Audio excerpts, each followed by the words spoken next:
What is up, everybody? Welcome back to Let's Play The Legend of Zelda Twilight Princess HD. I am Frosho, and in the last episode, we continued going through the Forest Temple. We collected a couple more monkeys, but in the end, we weren't able to collect all of them. So that leaves us with one more monkey left, which is right behind this door that is locked. So without further ado, we are going to go right through this door, unlock it with the key that we got in the last episode. We actually have a chest in here. It's pretty much, I'm pretty sure the last chest in this entire dungeon actually.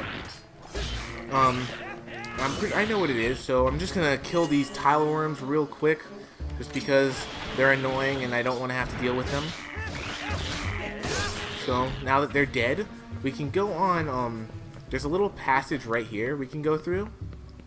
And this leads us to the monkey. So we're gonna kill this Skulltula right here, and then we're actually going to fight or kill these Waltulas on these vines right here.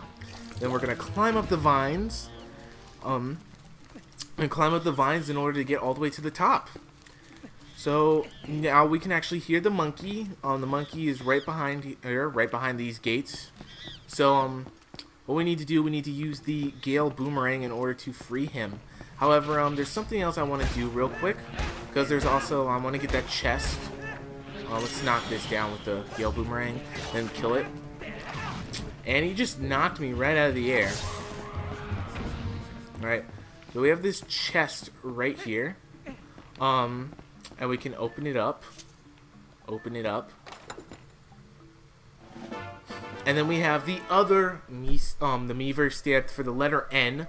That should be all. That's all of the chests. I'm pretty sure that's all of the chests in the entire dungeon. Yes, that is. So we have collected everything. All we need to do now is just free that monkey. And I fell down. I did not mean for that to happen. And then we will be good. I honestly should have probably freed the monkey and then walked out there to get the chest, but whatever, it's not that big a deal. We're just gonna be heading to the boss right now anyway, so yeah.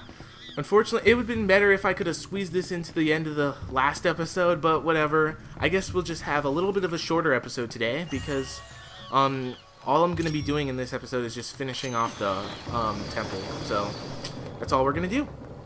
With that, we have freed the last monkey. With that, with all the monkeys that we found in this dungeon, plus the monkey that we found outside the dungeon, the one with like the little bow or pink flower or whatever it was in her hair, that is all 8 monkeys that we needed to find in order to fight the final boss. So with that, we are actually going to head to the final boss room. So let's turn this bridge around and head up here in order to go to where all the monkeys are. Open this door, and I don't need this guide anymore. I had this guide pulled up for pretty much the entire Let's Play in order to just in case if I forgot certain things. However, I should be good now, so I shouldn't have to worry about it. Alright, so now as we can see, all of the monkeys are climbing up onto this branch, and they're lining up. Well, not necessarily lining up, but they're all holding on to each other. And now they're going to swing back and forth. So they're going to basically be serving as a rope in order for us to get to the other side. That's why we needed to find all of the monkeys. So we'll jump out to them, and then once we make it over here, we let go, and we are over on the other side. So we have some pots right here. You can slice them up. There's some fairies. If there's a fairy right here, if you like, you can put it in one of your bottles. However, this is the first boss of the game, so it's not that difficult. So really, I don't need it. Kind of just used it to fill up my health. But yes, this is the boss. So let's open the door and we'll head right in. Now we are going to face the boss of the Forest Temple.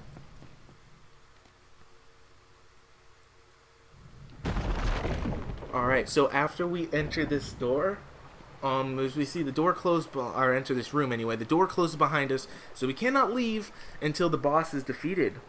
So we get a kind of overall look of the boss room. We see there's this purple liquid right in front of us. We have some bomblings here. And we're actually going to see the boss pop out in just a second. Here we go. Alright, here we go. So this is the boss of the Forest Temple, the Twilight Parasite Diababa. So, what we need to do is we need to get, use the Gale Boomerang and use it to, throw one of the freaking, I can't remember, the bombings at the mouths that you see. Don't bring it to yourself because that won't do you any good because you can't throw it all the way from over here. I did not mean to do that. Oh my god. Throw that away. Lock onto that and then lock onto the head. Want to be careful though because he will actually come out and bite you like he just did.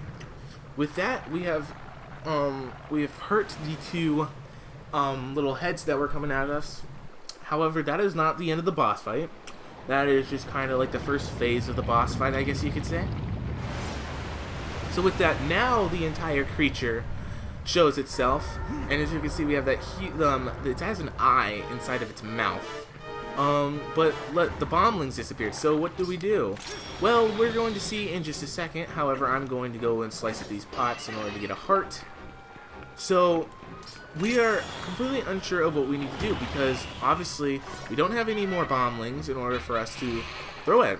But here we have Ook, who was the mini boss of this dungeon, actually here to help us out with this boss. So yes, he has a bombling with him, and so he's going to be swinging across the entire room with the bombling in his feet. So you lock onto the bombling, and then you lock onto the head, and then it will take the bombling from him, and then hit the little head over there. So he's just going to be swinging around with bomblings, and that's what we need to do. We need to wait for him to come back, lock onto the bombling, then lock onto the head, and I accidentally locked onto the big head, so I don't think it's going to do anything. And what's weird about that is that the bombling actually it dropped out of the Gale Boomerang and just went straight towards the other thing. It just blew up. So I accidentally hit him, but I guess that works. You don't really have to go after the heads. It's just easier because you won't have those two things just flying, charging at you and trying to kill you. So he's gonna shoot like this purple liquid at us. We want to stay away from it. It's gonna hurt us. But really, this boss isn't too difficult. It's kind of rinse and repeat. You kind of just wait for Ook, and then you lock onto the bombling that he has on his feet, and then you just throw him or hit the boss with it. That's all there really is to this boss. So, and it did it again. It blew up over there. I think maybe it's just because of the area that the bombling was at. It was right over at that platform, so I think maybe that's what caused it. Let's try it now. See what happens. Okay, there we go. We hit that head, and now that one is out of the way. Let's wait for Ook again, and get the bombling. Let's actually try to hit boss actually instead of just the little heads. And he falls down. We can finish him off right here. And that is the boss fight. Yes, that is the end of the first boss of the game. So with that, we have completed the Forest Temple. We collected everything there was to collect in it.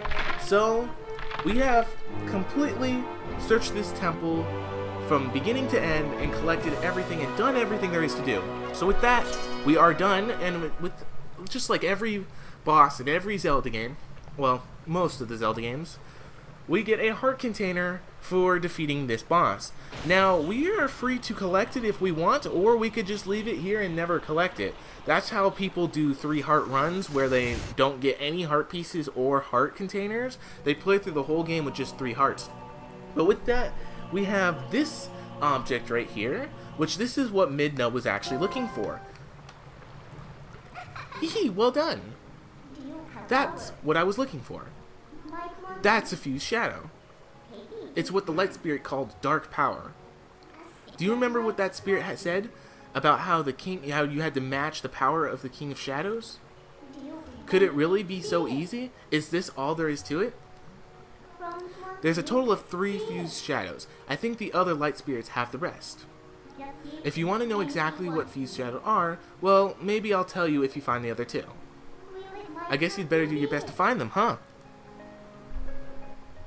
So let's not waste any more time here, when we could be looking for the other two. I'll get you out of here. You pick up the heart container that fell out of that thing. Alright, so we're going to go over here and grab the heart container, and now with that we now have 4 hearts instead of just 3, which is cool because you're always going to want to get more hearts unless you're doing a 3-heart run. So with that, there's nothing left for us to do here, so let's just talk to Midna, and then we'll actually leave this dungeon. And this is pretty much the end of the episode because I don't really want to start anything else because we only have 5 minutes before we hit 15 minutes. So if I try to start anything else, we're not going to really get much done. So we're going to talk to the Light Spirit right here before we actually leave, and then we'll end the episode. Heroic Bryant. Do not think that Hyrule is now saved from the spread of Twilight. Leave these woods and go to the east, where you will find the land protected by the spirit Eldin. There you will find those you seek.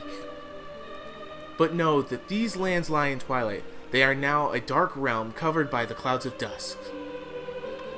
If you set foot beyond the curtain of Twilight, you will revert to your beast form, so be prepared. Hero chosen by the gods, leave these woods and go east to the land of Eldin. That's better. Searching should be much easier now. But of course, you feel the need to go and help the other light spirits, don't you? Well, don't worry. When you turn into a beast again, I'll take good care of you. The first thing you need to do is find the land covered in Twilight. Once you do, I'll help you out. See you later.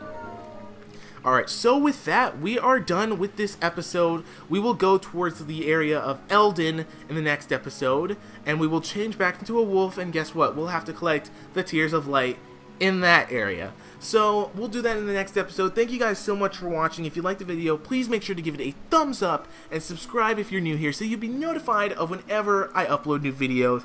Don't forget to turn on mobile notifications to guarantee that.